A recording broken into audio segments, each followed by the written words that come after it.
तपाईहरुलाई फेरि पनि हामीले जुन बाइबल अध्ययन गर्दैछौं यो जकरियाको पुस्तकबाट अनि हामीले अस्तिको हप्तासम्म 26औं सिरिजलाई हामीले अध्ययन गरेर सिध्यायौं जो चाहिँ जकरियाको पुस्तक 12 अध्यायको 1 देखि लिएर 5 पदसम्मबाट हामीले अध्ययन गरेर सिध्यायौं र आज हामी त्यही जकरियाको पुस्तक 12 अध्यायको 7 देखि लिएर 14 पदसम्म जो चाहिँ हाम्रो 27औं सिरिज 27th सिरिज हो अनि त्यसमा तपाईहरु सबैलाई प्रभु यीशु ख्रीष्टको नाममा स्वागत पनि गर्छौं। परमेश्वरलाई हामी धन्यवाद पनि दिन्छौं कि प्रभुले हामीलाई तपाई अनि मलाई यो सुन्दर मौका दिइराख्नु भएको छ प्रभुको वचनबाट सिक्ने अनि सिकाउने। अनि म तपाईलाई यो पनि बिन्ती गर्छु यदि तपाईहरुले कुनै कुरो त्यस्ता कुराहरु पाउनु भयो जुन कुरा चाहिँ तपाईहरुले मलाई कमेन्ट गर्न चाहनुहुन्छ भनेदेखि त्यो पनि तपाईलाई स्वागत छ ताकि म आफै पनि कतिवटा कुराहरुमा सिक्दै जाँदैछु इम्प्रुभ गर्न सकौं ताकि तपाईहरुलाई परमेश्वरको वचनबाट खाटी कुरा साउन्ड डक्ट्रिन खाटी कुरा सिकाउन सकौं। म पनि अध्ययन जान्ने भएर तपाईहरुलाई अध्ययन गराइराखेको छैन तर पनि म आफै पनि सिक्दै अनि तपाईहरुलाई सिकाउने प्रयास गरिराखेको छु। अनि कतिवटा कुराहरुमा तपाईहरुले आफ्नो कमेन्ट खुल्लासँगले राख्न सक्नुहुन्छ ताकि म आफै पनि नियाल्न सकौं विचार गर्न सकौं अनि आफूलाई इम्प्रुभ गर्दै गएर अझ गहिरो कुराहरु तपाईहरुको बीचमा अनि अरूलाई सिकाउँदै जान सकौं। र तपाईहरुलाई यो 27औं सिरिजमा स्वागत गर्दै हामी अघि बढौं। जकरियाको पुस्तक 12 अध्यायको 6 पददेखि र अस्तिको हप्ता हामीले यो कुरो सिकिराखेका थियौं कि परमेश्वरले एउटा ईश्वरवाणी परमेश्वरको वाणी इजरायलीहरुलाई बोलिराख्नु भएको छ अनि जानेर प्रभुले आफ्नो परिचय सृष्टिकर्ताको रूपमा सर्व अधिकार सर्व सामर्थ्यको रूपमा प्रभुले बताउनु भएको कुरालाई हामीले अध्ययन गर्यौं। अनि यरुशलेममाथि परमेश्वरले दिनुभएको एउटा विजयको कुरा होस् या यरुशलेमलाई परमेश्वरले निर्माण गर्नु हुने कुराहरु अनि बनाउनु हुने कुरा जसको कारणले गर्दा हामीले अस्तिको हप्ता 5 पदमा यो कुरो सिकिराखेका थियौं जसको कारणले गर्दा त्यहाँनिर भएका मुखियाहरु अथवा पुजारीहरु होस् राजाहरु होस् अगुवाहरु जो पनि होस् त्यहाँका मानिसहरु आनन्दित हुनेछन् अनि भन्ने छन् कि परमप्रभु परमेश्वरद्वारा अब यरुशलेमका बासिन्दाहरूले व्यक्तिहरूले सबैजनाले के पाएका छन् सामर्थ्य पाएका छन् बल पाएका छन् भन्ने कुरोलाई हामीले अस्तिको 26औं सिरिजमा हामीले हेरिराखेका थियौं भने आज 27 सिरिज त्यहाँदेखि अगाडि हामी बढ्दै जाउँ। 6 पदले भन्छ त्यस दिन म यहुदाको मुखियाहरूलाई दौराको बीचमा आगोको कराही जस्तै र बिट्टाहरूको बीचमा बल्दो राको जस्तै तुल्याउने छु। तिनीहरूले चारैतिरका दाहिने र देब्रे हाततिरका सबै जातिहरूलाई भस्म पार्नेछन्। अब यरुशलेम अझै आफ्नै स्थानमा अर्थात् यरुशलेममा नै रहनेछन्। यहाँ परमेश्वरले अब फेरि यहाँनिर बल पाउनेछन् सामर्थ्य पाउनेछन् भन्ने कुरो अस्तिको हामीले 26औं सिरिजमा हामीले सिकिराखेका थियौं। यरुशलेम चाहिँ अब अरूको लागि धर्मलाई दिने कचौरा भएको कारणले यरुशलेम चाहिँ एउटा गरुङ ढुङ्गा बनाइएको कारणले अनि यरुशलेममाथि चाहिँ परमेश्वरको दृष्टि भएको कारणले अनि शत्रुहरूको हात हतियारहरू चाहिँ कमजोर भएको कारणले गर्दा अब 5 पदले हामीले अस्ति सिक्दै थियौं त्यहाँका मुखियाहरूले यो कुरो महसुस गर्नेछन् कि इजरायलीहरू यरुशलेमका बासिन्दाहरूले चाहिँ अब फेरि पनि आफ्नो सामर्थ्य पाएको अनि फेरि पनि उनीहरू बलवन्त भएको अनुभव गर्नेछन्। अनि त्यति मात्र होइन आजको हाम्रो बाइबल अध्ययनको सिरिजमा त्यही कुरो कन्टिन्युएसन गर्दै जाँदै गर्दाखेरि चाहिँ के भनेका छन् भनेदेखि अब यो यहुदाको मुखियाहरू केवल त्यो कुरा प्रति मात्र होइन उनीहरूले बल पाएका छन् भन्ने कुरालाई मात्र अनुभव गर्ने छैनन् तर तिनीहरूलाई अझ म महान कुरोको लागि के गर्न गइराखेको छु तयार गर्दैछु महान कुरोको लागि म यिनीहरूलाई बनाइराखेको छु। अनि यिनीहरू चाहिँ कस्तो हुनेछन् भन्दा दौराहरूको बीचमा आगोको कराही जस्तै परमेश्वरले एउटा यहाँनिर चिन्हआत्मक कुरा मेटाफोरिकल कुराहरू प्रयोग गरिराख्नु भयो। अनि यो मुखियाहरू चाहिँ अब यो राजाहरू पछि हामी 13 पदमा पनि पढ्छौँ, यिनीहरूलाई शुद्धिकरणका कुराहरू, शुद्ध पारेका कुराहरू। अब यिनीहरू चाहिँ केवल त्यहाँनिर यरुसलेम मात्र होइन, सहर मात्र होइन, तर यो बासिन्दाहरू मात्र होइन, अब यो मुखियाहरू, यहुदाको राजाहरू, अगुवाहरू, पुजारीहरू, अगमवक्ताहरू, यिनीहरूलाई चाहिँ म कुनै कुरो बनाउने छु, तुल्याउने छु, एपोइन्ट गर्ने छु। के भनिराखेको छ भन्दाखेरि दौराहरूको बिचमा। अनि यहाँनिर यो दौरा भन्ने कुरोलाई हामी हेर्दै गर्दाखेरि चाहिँ यहाँनिर कसरी अनुवाद गर्न सकिराखेका छौँ भने यो दौराले धेरै कुरो यो सन्दर्भमा है, विशेष गरिकन जकरियाको सन्दर्भमा हेऱ्यौँ भनेदेखि यो समयमा हामी के देख्छौँ भनेदेखि उनीहरूमाथि सङ्कष्टका कुराहरू अनुभव गरिराखेको छन् है। उनीहरूले अझै पनि सायद हामीमा कति कुराहरूको आक्रमण पो हुन्छ कि हामी सङ्कष्टमा छौँ भन्ने अनुभव गरिराखेको बिचमा, त्यो भित्र अनि शत्रुहरूको बिचमा, अनि उनीहरूको अब अन्धकारका कुरा यति बेला हामी हेऱ्यौँ भने नेहेमियालाई पनि हामी बिर्सँदैनौँ। त्यो यद्यपि पछिका समयहरूमा नेहेमिया आएको छ जसले यरुसलेमको घेराहरू पुनर्निर्माण गरेको छ। त्यति बेला पनि शत्रुहरू आएको थियो। अनि त्यो समयमा पनि हामी नेहेमियाको समयमा हेर्छौँ, एज्राको समयमा हेर्छौँ, यिनीहरूले सेवा गर्दै गर्दा, अनि हाग्गाईको पुस्तकमा हेर्छौँ, यिनीहरूले पुनर्निर्माणको काम गर्दै गर्दा शत्रुहरूको कारणले गर्दाखेरि यिनीहरू त्रासित भएका थिए, भयभीत भएका थिए। अनि त्यो शत्रुहरूको बिचमा उनीहरूले के गरिराखेको छ, त्यो अनुभव गरिराखेको छ। र दौरालाई यसरी हामी हेरिराखेका छौँ। र आपत र समस्याहरूको बिचमा यिनीहरूको सायद त्यहाँनिर अब के भन्छ मन्दिरको निर्माण गर्ने कुरा गर्दै गर्दाखेरि एज्राको पुस्तकमा हामी पढ्छौँ।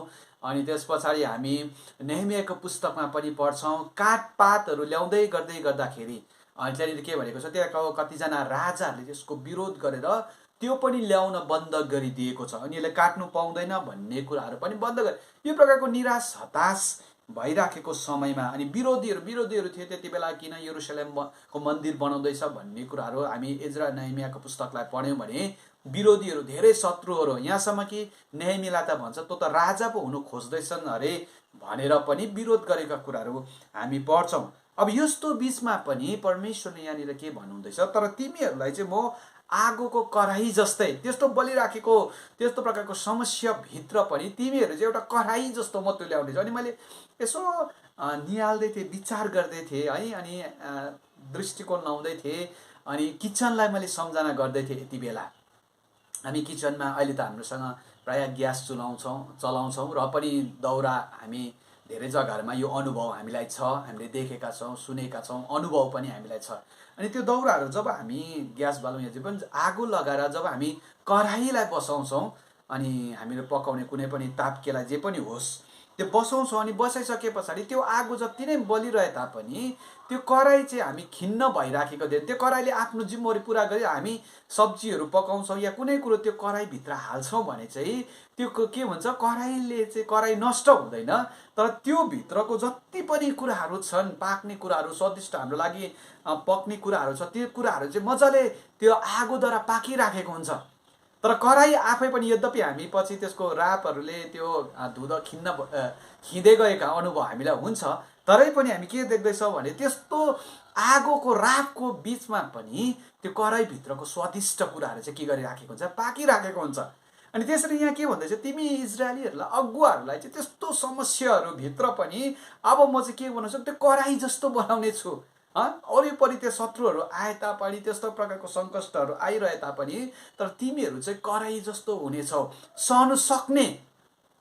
त्यहाँनिर कराही यद्यपि एउटा नन लिभिङ थिङलाई हामी हेर्छौँ, त्यो बोल्नु सक्दैन, कराउनु सक्दैन, त्यसै कारण त्यसले आवाज नगरेको हो भनेर हामी सायद इन्टरप्रेट पनि गर्न सक्छ। तर त्यो भन्न चाहिराखेको होइन। त्यस्तो सङ्कष्टको समयभित्र पनि, त्यस्तो आपतको समयभित्र पनि चाहिँ म तिमीलाई के बनाउँछु, एउटा कराही जस्तो बनाएर राख्नेछु, बलवन्त बनाएर राख्नेछु, एउटा सामर्थ्य तुल्याएर राख्नेछु, अनि तिमीद्वारा चाहिँ महान कुराहरू चाहिँ म के गर्नेछु, बनाएर लानेछु भन्ने कुरा यहाँनिर हामी अनुवाद गर्न सक्छौँ। अनि यसरी यसलाई हामी इन्टरप्रेट गरेर पनि अघि बढ्न सक्छौँ। र बिट्टाहरूको बिचमा बल्दो रागो जस्तै म तिमीलाई तुल्याउने छु। अनि बिट्टाहरूको बिचमा भनेको चाहिँ एउटा बिट्टाहरू बाँधिएको छ। अनि मलाई यति बेला यसो यो उयो गर्दाखेरि म जुन जग्गाबाट आउँछु, मेरो जग्गा रङ्गो तोदे, अनि हामी त्यहाँनिर धेरै समयहरूमा, रातको समयहरूमा पाहा मार्नको लागि हामी खोलातिर जान्छौँ अनि त्यो पाहा मार्नको लागि हामी बिट्टाहरू बनाउँछौँ। त्यो बाँसको बिट्टाहरू, अब अहिले त हामी मट्टी तेल चलाएर गर्छौँ। कति समयहरू चाहिँ बाँसलाई मजाले सानो चिरेर हामी के बनाउँछौँ, बिट्टा बनाउँछौँ, अगुल्ठो बनाउँछौँ, पुल्ठो बनाउँछौँ। अनि त्यसलाई बालेर हामी के गर्छौँ, पाहा बाल्न खोज्छौँ अनि मार्छौँ जान्छौँ। अनि कतिवटा बिट्टाहरू त्योभित्र पनि कतिवटा यस्तो चिसो कोही बेला पसेको हुन्छ अनि बाँसको कतिवटा चिसो उयोहरू हाँगाहरू भएको हुन्छ अनि त्योहरू चाहिँ के हुन्छ, हतपत बल्नु मान्दैन। तरै पनि हामी त्यो जतिसक्दो कोसिस गर्छौँ कि त्यो बिट्टालाई चाहिँ बालिरहने। अनि यहाँनिर चाहिँ के भन्दैछ, त्यो बिट्टाभित्र पनि तिमीहरू चाहिँ बलिरहने अगुल्टो जस्तो हुनेछ। अरू सबै कुरोहरू निप्दै गए तापनि, निभिरहे तापनि, तर त्यो बिट्टाभित्र नै तिमीहरू चाहिँ के हो भने ननिप्ने व्यक्तिहरू म बनाइराख्नेछु। सङ्कष्ट दौराले आपद विपदहरू ल्याए तापनि तर म तिमीहरूलाई के गर्नेछु, त्यो भित्र चाहिँ बलिरहने तुल्याउनेछु, सामर्थ्यले तुल्याउनेछु। यहाँ भनेको छ तिनीहरूले चारैतिरका दाहिने र देब्रे हतियारका सबै जातिहरूलाई भस्म पार्नेछन्। अनि उनीहरूको त्यो कारणले गर्दाखेरि, त्यो विजयीको कारणले, उनीहरूलाई सामर्थ्यले बनाएको कारणले गर्दा अनि उनीहरू एउटा बलिरहने राको भएको कारणले गर्दाखेरि चाहिँ अब उनीहरूको शत्रुहरू चाहिँ आफै आफ भस्म हुँदै जानेछन्। उनीहरू कहाँ आउनै सक्दैनन्। जब हामी तातो भइराखेको कराईलाई जब हामी हाम्रो नाङ्गो हातले अथवा केवल हातले मात्र कुनै हामी त्यो झुम्मुरोहरू नलिकन हामी छुने प्रयास गर्छौँ भने कराईलाई पोल्दैन। हामी आफै के हुन्छौँ, हामी आफै भस्म हुन्छौँ अथवा हामी आफै नै के हुन्छौँ, त्यो रापले हामी आफैलाई नै के गर्छ, असर पारेर जान्छ। अनि रागोलाई पनि हामी हेऱ्यौँ भनेदेखि रागोलाई पनि उनी बलिराखेको हुन्छ, तर हामी त्यसलाई छुनु गयौँ भनेदेखि रागो आफै चाहिँ के हुँदैन, भस्म हुँदैन। तर त्यो रागोले चाहिँ हामी छुने व्यक्तिहरूलाई के गरिराखेको, भस्म भइराखेको हुन्छ। यहाँनिर भनिराख्नु चाहेको चाहिँ के हो भन्दाखेरि चाहिँ तिमीहरू यति साह्रो यहुदीहरू अथवा त्यो समयमा त्यो अगुवाहरू भनौँ या प्रभुको जनहरू, मुखियाहरू यति साह्रो शक्तिशाली हुनेछन्, यति साह्रो परमेश्वरको उपस्थितिमा रहनेछन् ताकि अरू शत्रुहरू आफै आउँदा पनि उनीहरूले आफै आफूलाई चाहिँ कमजोर भएको अथवा शक्तिहीन भएको, टुटेको फुटेको अनुभव चाहिँ उनीहरूले गर्नेछन्, पोलेको अनुभव गर्नेछन् भनेर यहाँनिर भनेको छ। तिनीहरूले चारैतिरका दाहिने देब्रे हतियार भएका सबै हतियारहरूलाई, दाहिनेतिर हाततिर भएका सबै जातिहरूलाई भस्म अथवा अरू शत्रुहरू चाहिँ उनीहरूमाथि के हुने छैनन्, विजय हुन सक्ने छैनन् भन्ने कुरा हामी यहाँ पाइरहेको। अब यरुसलेम अझै आफ्नै स्थानमा अर्थात् यरुसलेममा नै रहनेछन्।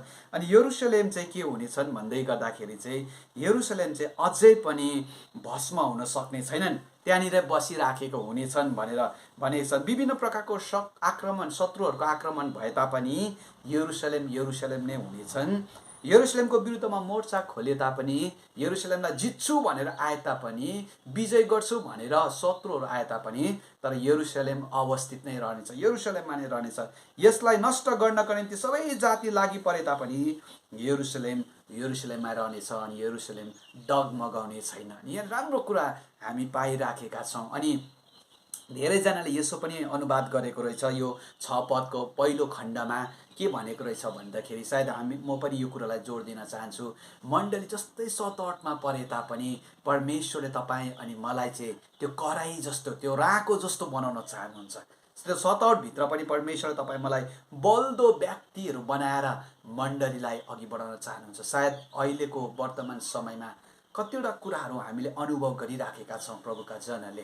अनि यस्तो भित्र पनि हामी निराश हताश हुने होइन रहेछ, तर परमेश्वरले तपाईँ अनि मलाई चाहिँ बलवन्त बनाउनु हुँदो रहेछ है। परमेश्वरले एउटा बलिराखेको रागो तुल्याउनु हुने रहेछ अनि परमेश्वरले एउटा त्यो आगोमा भएको कराई जस्तो तुल्याउनु हुने रहेछ। जब हामीमाथि कुनै कुरा आइपर्छ हामी होइन तर उनीहरू नै भस्म भइराखेको हुँदो रहेछ। अनि हामी मण्डलीलाई परमेश्वरले अझ प्रयोग गरिराख्नु भएको हुँदो रहेछ सतहटको समयमा पनि। यो कुरोलाई पनि यहाँनिर धेरैजना अनुवाद गरेका छन् अनि हामीले पनि सायद यो कुरोलाई अनुवाद गर्दा त्यति गलत भएर नजाला।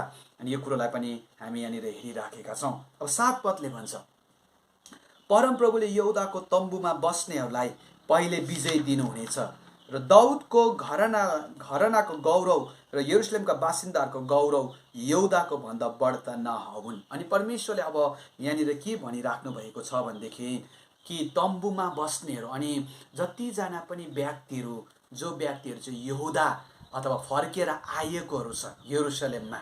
अनि यहाँनिर यसरी पनि अनुवाद गरेको छ, कतिजना ती व्यक्तिहरू, जो व्यक्तिहरू चाहिँ केवल यहुदामा फर्केर आएको मात्र छैन, तर कतिजना व्यक्तिहरू मैले अध्ययन गर्दै थिएँ। अनि अध्ययन गर्दै गर्दाखेरि एउटा कुरो मैले यो पनि पाइराखेको थिएँ, जब बेबिलोनकाहरूले यरुसलेममाथि आएर आक्रमण गरे, तब कतिजना यहुदीहरूले आफ्नो जानलाई, आफ्नो जीवनलाई बचाउनका लागि धेरैजना विभिन्न क्षेत्रमा पलायन भएर गएको कुरा हामी पाउँछौँ। इतिहासकारहरूले यसो भनिएको छ, बाइबलका विद्वानहरूले कतिजनाले भनेको छ, उनीहरू छिमेकी राष्ट्रहरूमा असुरहरूतिर, बेबिलोनमा त कैद गरेर लगिएका थिए, असुरहरूतिर उनीहरू बसेका थिए। अनि त्यस पछाडि कतिजनाले भनेको छ मिश्र देशतिर पनि यिनीहरू पलायन भएर गएका थिए।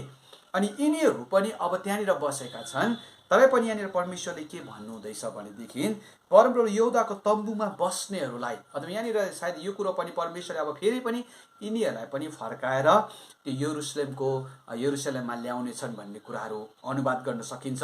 दोस्रो कुरो, हामी यहाँनिर यहुदा त्यो समयमा फर्केर आइएकाहरू, कैदबाट छुटेर आइएकाहरू जतिजना पनि त्यो यहुदाभित्र, यरुसलेमभित्र बसेको छ है। हामीले अस्तिको हप्ताको बाइबल सिरिजमा पनि यो कुरोलाई भनिराखेका थियौँ, जोड दिइराखेका थियौँ कि जकरियाले बोलिराखेको यो अगमबानी चाहिँ दुईवटा कुललाई, विशेष यहुदा र बेन्यामिनलाई, तिनीहरू चाहिँ साउथमा, हामीले अस्तिको यसमा पहिलोपल्ट नै यो के भन्छ, हामीले बाइबल अध्ययनको यो 26औं सिरिजको पहिलो पदमा नै हामीले यसलाई बुझ्ने प्रयास गरिराखेका थियौँ। अनि तपाईँले बुझ्नु भएन भने त्यो खण्डलाई तपाईँले हेर्नु सक्नुहुन्छ। अध्ययन गरेको हामीले 26को पहिलो पदमै, 26औं सिरिजको पहिलो पदमा 12को 1 पदमा नै हामीले अध्ययन गर्ने, यसलाई बुझ्ने प्रयास हामीले गरेका छौँ। अनि यहाँनिर भनेको छ कि यिनीहरूमाथि बस्ने प्रियहरूमाथि, अनि यहाँनिर प्रभुले के भन्नुहुँदैछ भन्दाखेरि,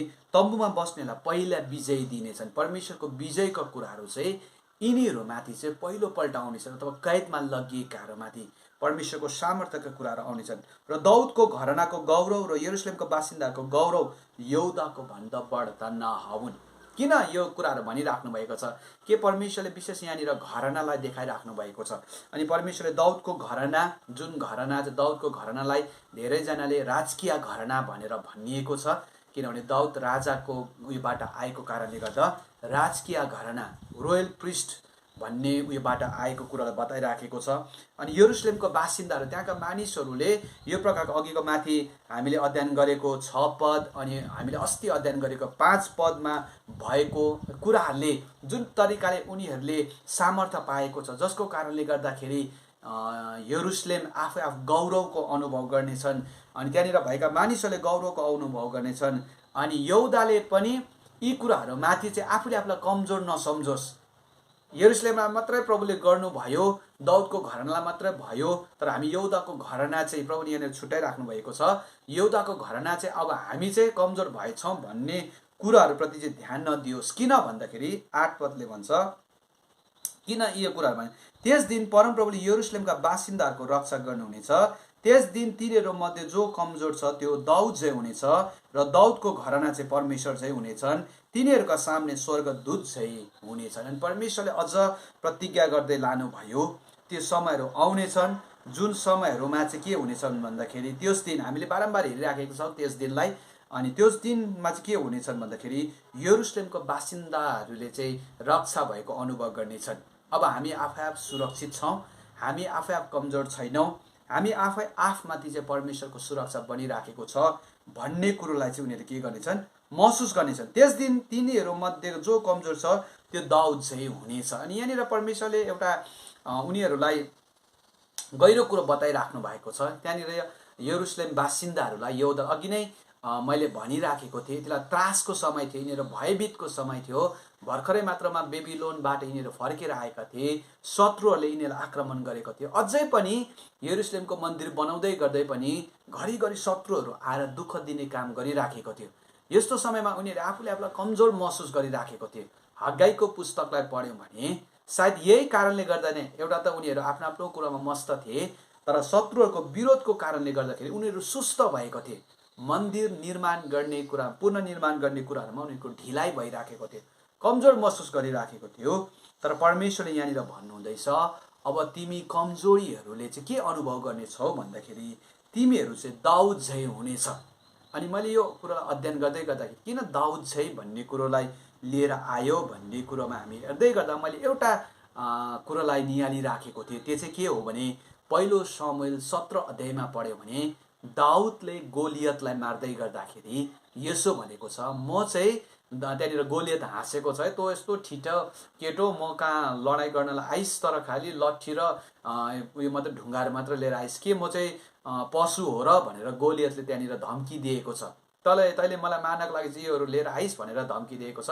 अनि त्यसलाई दाउदले भन्छ, म चाहिँ हाम्रो सर्वशक्तिमान परमेश्वर इजरायलको परमेश्वरको नाउँमा आएको छु, जो चाहिँ एउटा शक्तिमानका कुराहरू तुल्याएको छ। दाउद त्यति बेला त्यो कुरामा शक्तिमान बनेको छ जब उनी परमेश्वर उनीसँग छ भन्ने महसुसले गर्दाखेरि उनी बलवन्त भएको छ। अनि यहाँनिर पनि यो कुरोलाई इन्टरप्रेट गर्नु, तिमी दाउद जै हुनेछौ भनेको चाहिँ तिमीहरूसँग परमेश्वर भएको कारणले त्यो प्रकारको तिमीहरूमाथि आइराखेको शत्रु भए तापनि, तिमीहरूमाथि भइराखेको ती कुराहरू भए तापनि तिमीहरूले पनि दाउदले जस्तै म तिमीहरूसँग भएको कारणले जुन तरिकाले गोलियतलाई उसले धम्की दियो प्रभुको नाउँमा, म परमेश्वरको सर्वशक्तिमान परमेश्वरको नाउँमा आएको छु, इजरायलको परमेश्वरको नाउँमा आएको छु भनेर जुन तरिकाले उसले धम्की दियो अनि त्यो शत्रुमाथि उनी विजय भयो, गोलियतमाथि विजय भयो, जो चाहिँ कही इजरायलीहरूले विजय गर्नको लागि डराइराखेको थियो। त्यो शत्रु एकदमै जायन्ट थियो, कसैले पनि लडाइँ गर्नुको लागि अघि बढिराखेको थिएन, सबैजना भयभीत भइराखेको थियो। पलस्तीहरू त्यसको कारणले गर्दाखेरि आफूले आफूलाई महान सम्झिराखेको थियो। तर त्यसलाई दाउदले त्यहाँनिर विजय पायो। अनि त्यसरी नै यहाँनिर पनि तिमीहरू पनि दाउद जस्तै हुनेछौ, अथवा परमेश्वरको उपस्थितिको कारणले गर्दाखेरि तिमीले पनि त्यो अनुभव गर्नेछ। तर दाउद चाहिँ परमेश्वरको, दाउदको घरना चाहिँ परमेश्वर झैँ हुँदै जानेछन्। अनि यहाँनिर प्रभुले यो यसो हेर्दाखेरि छुट्याइराखेको जस्तो हामी अनुभव गर्छौँ। किन दाउदको घरनालाई मात्रै प्रभुले परमेश्वर जस्तै हुने कुराहरू गर्नुभयो, के अरू घरनाहरू चाहिँ परमेश्वरको योग्यको थिएन भन्ने हामी यहाँनिर सायद कतिवटा कुराहरू सोच्दै गर्दा हामी अनुभव गर्छौँ। तर हामीले अलिकति अध्ययन गऱ्यौँ भनेदेखि चाहिँ यति बेला धेरै विद्वानहरूले चाहिँ सायद यो समय चाहिँ प्रभु यीशु ख्रिस्ट चाहिँ दाउदको घरनाबाट जन्म लिनेछन् अनि दाउदको घरनाबाट आउनेछन्।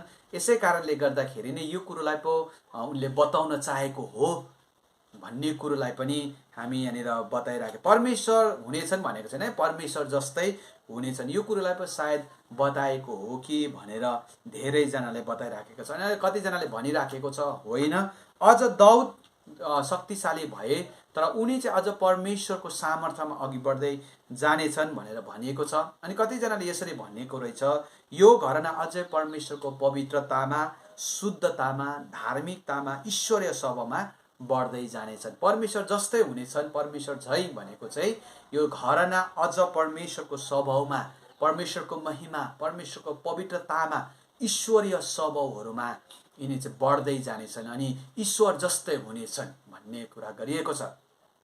अनि हामी हाम्रो गीत सङ्ग्रह जो हामीले चलाइराखेका छौँ, अनि यो गीत सङ्ग्रहको गीत सङ्ख्या 150 पनि यो कुरा भन्छ, म यीशु जस्तै हुन चाहन्छु, पवित्रतामा, शुद्धतामा, हरेक कुरामा म यीशु जस्तै हुने, यो कुरालाई चाहिँ परमेश्वर जस्तै हुने कुराहरूलाई बताइराखेको छ। अनि यहाँ दाउदको घरना चाहिँ त्यो हुनेछ, तिनीहरूको सामने स्वर्गदूत चाहिँ हुनेछन्। अनि यहाँनिर स्वर्गदूतलाई हामी धेरै तरिकाले देख्न सक्छौँ। स्वर्गदूत कति क्षेत्रमा सुरक्षाको रूपमा पनि हामी देख्न सक्छौँ। स्वर्गदूत कति जग्गाहरूमा के भन्छ लडाइँको रूपमा पनि हामी देख्न सक्छौँ। कति जग्गाहरूमा जसरी दानियलको पुस्तक 12 अध्यायमा हामी हेऱ्यौँ भने माइकल भन्ने नाउँ आएको छ, जो एउटा लडन्त स्वर्गदूतहरूमध्ये एउटा हो जसले आत्मिक लडाइँ लड्छ।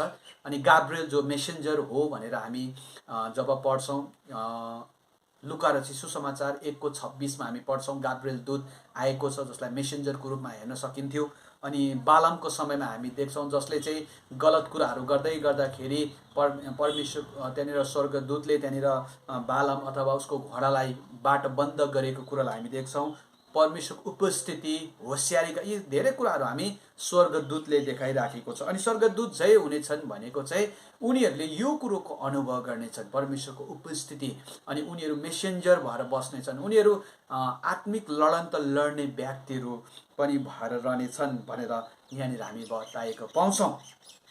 त्यस पछाडि 9ले भन्छ, औ त्यो दिन यरुसलेमको विरुद्धमा आउने सारा जाति जातिहरूलाई नाश गर्ने मेरो युक्ति हुनेछ। अनि त्यस दिन हामी यसलाई अलिकति हेर्दै गर्दाखेरि जकरिया 9 पदलाई हामीले हेऱ्यौँ, 9 अध्यायलाई हेऱ्यौँ भने त्यहाँनिर परमेश्वरले छिमेकी राष्ट्रहरूमाथि गर्नुहुने सजायका कुराहरू त्यहाँनिर प्रभुले बताउनु भएको छ। सायद यो त्यो दिनको कुरालाई पनि बताएको हो कि भनेर धेरै विद्वानहरूले अनुभव गरेको छ, इन्टरप्रेट गरेका छन्। अनि हामी पनि यसलाई हेर्दै गर्दाखेरि यरुसलेमको विरुद्धमा आउने जातिहरू त्यति बेला त्यो समयमा त्यही जातिहरू थिए जसले यरुसलेमलाई विजयको कुराहरू गरिराखेको थिए अनि उनीहरूको विरुद्धमा आइराखेको थिए। अनि यो शत्रुहरूमाथि पनि परमेश्वरले एउटा योजना बनाउनु हुँदैछ ताकि यिनीहरू पनि के हुनेछन्, नष्ट भएर जानेछन्।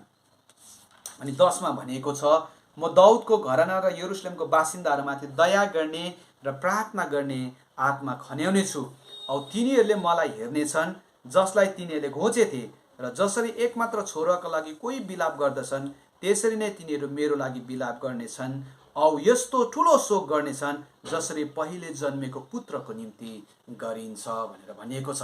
अनि यहाँनिर हामी अब अघि बढ्दै आउँदै गर्दा परमेश्वरले अझ महान कुराहरू बताउँदै जानुभयो। यिनीहरूलाई शक्तिशाली मात्र बनाउने छुइनँ, तर म यो घरानामाथि, दाउदको घरानामाथि, यिनीहरूमाथि चाहिँ 2वटा आत्माको कुरा गरेको छ। म त्यो खन्याइदिनेछु भनेर यहाँनिर बताइएको छ है। यहाँनिर शब्द आएको छ, म उनीहरूमाथि, त्यो बासिन्दाहरूमाथि चाहिँ खन्याइदिनेछु है, ओइराइदिनु, सम्पूर्ण कुरो नै म दिनेछु भने।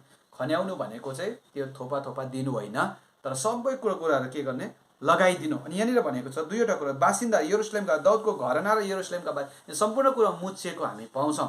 केवल दाउदको घरानालाई मात्र होइन, तर यरुसलेमको बासिन्दा भने चाहिँ यहुदा सम्पूर्ण व्यक्तिहरूमाथि चाहिँ अब 2वटा आत्मा, दया गर्ने र प्रार्थना गर्ने आत्मा चाहिँ म खन्याइदिनेछु। दया गर्ने, स्पिरिट अफ ग्रेस भनेको रहेछ कति जग्गामा, अनुग्रहको आत्मा भनेर कतिले यहाँनिर अनुवाद गरिएको रहेछ। अनि म अब यो व्यक्तिहरूमाथि चाहिँ अनुग्रहका कुराहरू, दया देखाउने कुराहरू चाहिँ म के गर्नेछु, खन्याइदिनेछु। उनीहरूमाथि त्यो आत्मा हुनेछन् जुन आत्माको कारणले गर्दाखेरि चाहिँ अब यिनीहरूले एका दोस्राप्रति दयाका कुराहरू देखाउनेछन्।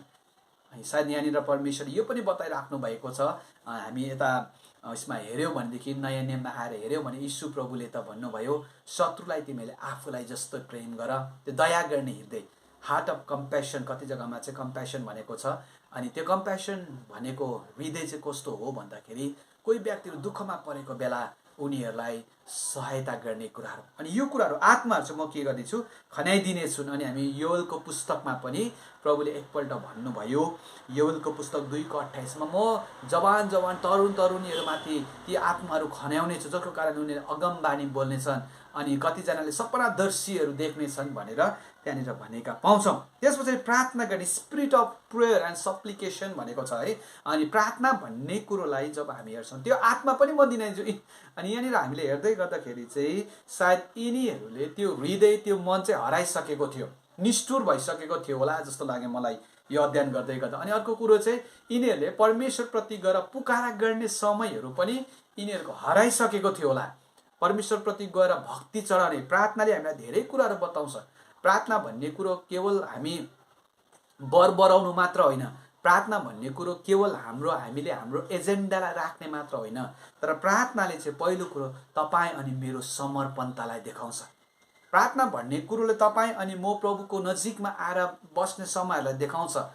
प्रार्थना भन्ने कुरोले तपाईँ अनि मेरो परमेश्वरसँगको सम्बन्धलाई देखाउँछ। प्रार्थना भन्ने कुराले म प्रभुको इच्छालाई पुरा गर्नको लागि तयारी हुने कुराहरू देखाउँछ। जसरी हामी येशू प्रभुले गत्समनीको बगैँचामा प्रार्थना गर्नुभयो, अनि यो इजरायलीहरू सायद यो कुराहरूदेखि पनि टाढो भइराखेको थियो। अनि प्रभुले भन्नुहुँदैछ, म तिनीहरूलाई प्रार्थना गर्ने आत्मा के गर्ने दिनेछु, खन्याइदिनेछु। अनि अलिकति अघि बढ्दै गर्दाखेरि चाहिँ अब त्यो आत्मा चाहिँ कस्तो हेरे, अब तिनीहरूले मलाई हेर्नेछन्। यसको कारणले गर्दाखेरि चाहिँ अब के गर्नेछन् भन्दाखेरि त्यो आत्मा, उनीहरू दया गर्ने आत्मा, प्रार्थनाको आत्मा आइसके पछाडि चाहिँ उनीहरू मलाई हेर्नेछन् भनेको चाहिँ उनीहरूले अब चाहिँ म प्रति आफ्नो भक्तिलाई देखाउनेछन्, म प्रति आफ्नो उनीहरूले निगाहलाई राख्नेछन्, म प्रति आफ्नो समर्पणतालाई उनीहरूले के गर्नेछन्, प्रकट गर्नेछन् भनेर यहाँनिर भनिराखेको छ। अनि कतिजनाले यसो भनेको रहेछ, त्यो आत्मा चाहिँ के आत्मा अरे भन्दाखेरि स्पिरिट अफ रिपेन्टेन्स, प्रार्थना गर्ने, अनि प्रार्थना मात्र होइन तर विथ रिपेन्टेन्स, पश्चातापको साथमा। अनि अर्को चाहिँ भने स्पिरिट अफ क्राई, पुकार्ने आत्मा, स्पिरिट अफ लेमेन्ट, शोक गर्ने आत्मा। त्यो प्रार्थनाको समयमा चाहिँ उनीहरूले के गर्दैछ भने प्रार्थना मात्र होइन तर पश्चाताप गर्नको लागि यहाँनिर भनेको छ। अनि उनीहरूले मलाई हेर्नेछन् र जसलाई तिनीहरूले घोचेथे र जसरी एकमात्र छोराको लागि कोही बिलाप गर्दछन् त्यसरी नै तिनीहरू मेरो लागि बिलाप गर्नेछन्। यहाँनिर परमेश्वरले अब इजरायलीहरूलाई के बताउनु हुँदैछ, त्यो आत्मा जब उनीहरूमाथि आउनेछन् नि, त्यो आत्मा आइसके पछाडि चाहिँ अब उनीहरूले अरू कुराहरूप्रति ध्यान होइन तर उनीहरूले आफूले आफूलाई निहाल्नेछन्, बिलाप गर्नेछन्। त्यो बिलाप चाहिँ कस्तो भन्दाखेरि चाहिँ जसको एउटा मात्र छोरो छ अनि त्यो छोरोको चाहिँ भर्खरै मृत्यु भएको छ है। हामी कतिपयहरूलाई यो अनुभव छ अनि हामी यहाँनिर तपाईँहरूले कतिजनाले सुन्नु हुँदैछ अनि तपाईँहरूले सायद आफ्नोमा भएको प्यारो आफ्नो आफन्त गुमाएको अनुभव छँदैछ। त्यति बेलाको जो चोट जो बिलाप हामीमा हुन्छ त्यो हामीले अहिले मैले यहाँनिर भन्दै गरेको कारणले भन्दै गर्दा त्यो अनुभव गर्न सकिँदैन है। जब हामीले हाम्रो प्रियलाई गुमायौँ, यहाँ चाहिँ भन्दैछ एउटै मात्रै छोरो भनेको चाहिँ एउटै छोरो भएको, जसरी उसको मृत्यु भएको कारण जसरी बिलाप गर्छ त्यो वेदना, त्यो प्रकारको अनुभव, त्यो प्रकारको पीर, त्यो प्रकारको मार्का जसरी उनी कराउँछन्, रुन्छन्, त्यो वेदना सायद क्रन्दनहरू रुन्छन्, हृदय दुख्छन्, मन दुख्छन् है, सम्झी हामी रोइराखेको हुन्छौँ। त्यसरी नै उनीहरूले के गर्नेछन्, प्रार्थना गर्नेछन्, रिपेन्ट गर्नेछन्, पश्चाताप गर्नेछन्। के को लागि भन्दाखेरि म अनि मेरो घराना चाहिँ पहिलो समयहरूमा चुकेका थिए, पश्चाताप गर्नेछन्। अनि कोही बिलाप गर्ने, त्यसरी नै तिनीहरू मेरो लागि बिलाप गर्नेछन् औ यस्तो ठुलो शोक गर्नेछन् जसले पहिले जन्मेको पुत्रको निम्ति गरिन्दछ। यति यिनीहरूमा यति त्यो वेदनाहरू हुनेछन्, यति साह्रो यिनीहरूमा चिन्ता हुनेछन्, यति साह्रो यिनीहरू बिलाप गर्नेछन् भनेर चाहिँ यहाँनिर के भनेको छ, बताइराखेको छ जब उनीहरूमाथि त्यो आत्मा खन्याइनेछ। अनि त्यहाँदेखि मुनि आइसके पछाडि 11ले भन्छ मिगिदोनको बेसीमा हद्रिमोनमा जस्तो ठुलो रुवाबासी भएको थियो त्यस्तै ठुलो बिलाप त्यस दिन यरुशलेममा हुनेछन्। अब परमेश्वर अझ गहिरो कुरा बताउँदै जानुभयो, बिलापलाई अझ उहाँले त्यो रिपेन्टका कुराहरूलाई, लेमेन्टका कुराहरूलाई अझ गहिरो बताउँदै गर्दाखेरि एउटा उदाहरण प्रभुले दिनुभयो। अनि के भनिन्छ, मिगिदोनको बेसी। अनि यो मिगिदोन भन्ने चाहिँ एउटा जग्गाको नाम हो जो चाहिँ इजरायलमा अवस्थित एउटा सहर हो, एउटा जग्गा हो। अनि त्यहाँनिर चाहिँ हामी यसो इतिहासमा पढ्यौँ भने धेरै प्रकारको युद्धहरू चाहिँ त्यहाँनिर युद्ध लडिएको थियो। अनि हामी जब पनि यशायाको पुस्तक होइन न्यायकर्ताको पुस्तक 12:21 हेर्छौँ भने पहिलोपल्ट हामी यो मगिदोन भन्ने जग्गाको नाउँ हामी त्यहाँ वर्णन गरेका पाउँछौँ।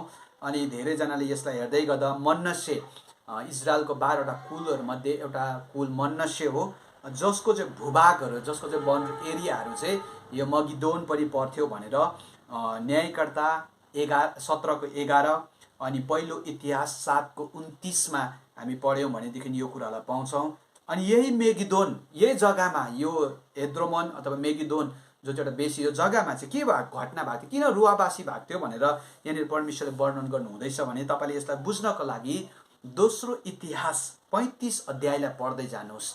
अनि विशेष गरिकन 22देखि 25सम्म, 24देखि 25सम्म तपाईँले पढ्नुभयो भने त्यहाँ चाहिँ के भएको छ भन्दा किन बिलाप गरे, किन इजरायलीहरू त्यहाँनिर रुवाबासी भयो भन्दाखेरि चाहिँ त्यो समयमा चाहिँ यहोसिया भन्ने राजा, जो राजा चाहिँ उसको अगाडिको राजाहरूको समयलाई हामी हेऱ्यौँ भने त्यो राजा चाहिँ दुष्ट थिए, इजरायली राजाहरू, इजरायलका राजाहरू।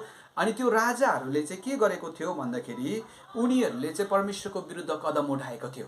तर यहोशुको समयमा चाहिँ यहोशु होइन, यहोसियाको समयको राजाको समयमा चाहिँ अब फेरि पनि पूर्ण स्थापित गर्ने, निस्तार चाडको समयहरू, आराधना गर्ने समयहरू चाहिँ पूर्ण स्थापित गरेर एउटा धार्मिक राजाको रूपमा चाहिँ उनी अघि बढिराखेको थियो।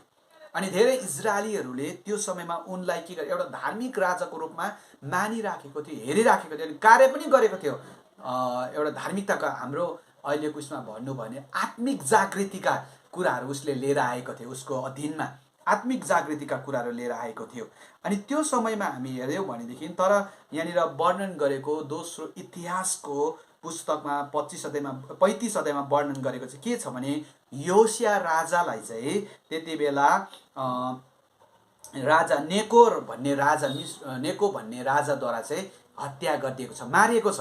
अनि जब उसको मृत्यु हुन्छ त्यो मृत्युको समयमा चाहिँ तपाईँ हामीले दोस्रो इतिहास 35 अध्यायको 24 देखि 35सम्म पढ्यौँ भने चाहिँ अब इजरायलीहरू चाहिँ आफ्नो धार्मिक राजा, एउटा ईश्वरीय राजा जसले चाहिँ हामीलाई धार्मिक कुरामा जागृति ल्याएको थियो, त्यो राजालाई चाहिँ मारेको छ, मृत्यु भएको छ भनेर उनीहरूले ठुलो विलाप गरेको छ, शोक गरेको छ, रुवाबासी भएको छ। त्यहाँनिर क्रन्दनहरू सुनिएको छ। जब हामी कोही यस्ता व्यक्तिहरू जसलाई हामीले धेरै चाहेका हुन्छौँ, त्यस्तो व्यक्तिहरूको मृत्युमा धेरै व्यक्तिहरूको आँसुहरू के भएर बगिराखेको हुन्छ।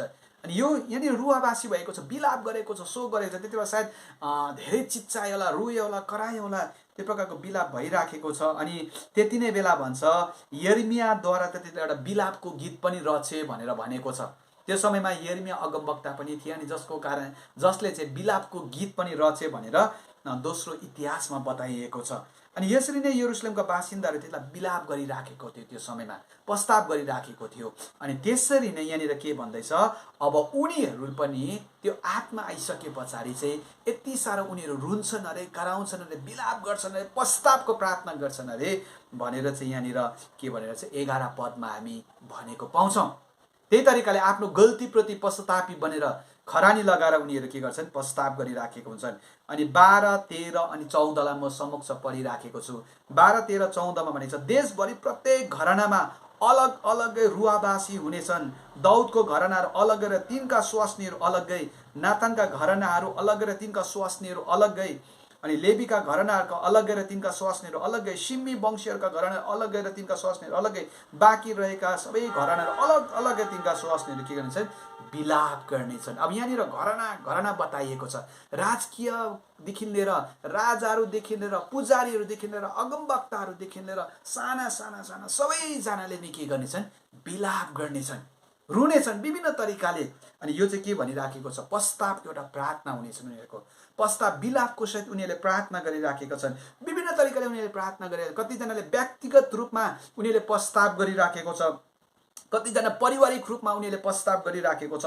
घराना घराना मिलेर अनि जहाँ जहाँ पनि हुन्छन् उनीहरूले आफूले गरेको पापको कारणले परमेश्वरदेखि टाढा भएको कुरालाई अनुभव गरेर परमेश्वरको आत्मा उनीहरूमाथि उडेलेको अनुभव गरिकन चाहिँ अब ठुलो प्रस्तावको विलापको प्रार्थनाहरू चाहिँ त्यहाँनिर भइराखेको छ, रुवाबासी भइराखेको छ। अनि उनीहरूले प्रस्ताव गरिराखेको छ। यो घराना घरानाहरूले चाहिँ यहाँनिर हामी वर्णन पाइराखेका छौँ। अनि यो चाहिँ हामी 12, 13 अनि 14 पदमा हामी पाइराखेका छौँ।